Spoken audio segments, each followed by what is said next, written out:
আসসালামু আলাইকুম।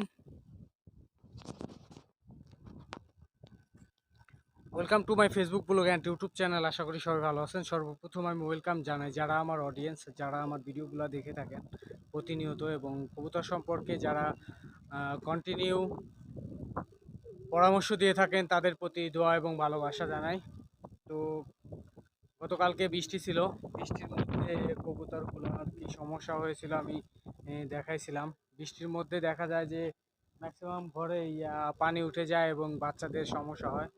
তো আমি এখানে ঘেরার একটা পরিকল্পনা করা হচ্ছে, যাতে এখানে ঘিরে রাখা যায় এবং কবুতরগুলোকে সৌন্দর্য করে ধরে রাখা যায়, সেটাই ব্যবস্থা করা যায় কিনা।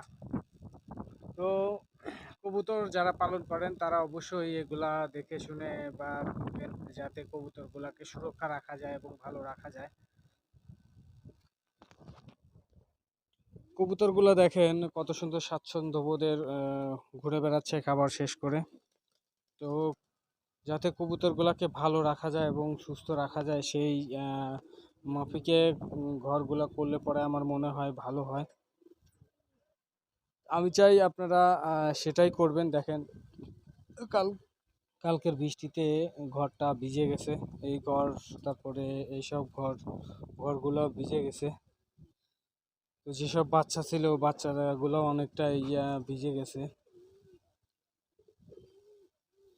যাতে আপনাদের কবুতরের কোনো সমস্যা না হয়, এই জন্য আপনারা সবসময় প্ল্যান করে একটা কাজ করবেন, যাতে সমস্যা না হয়।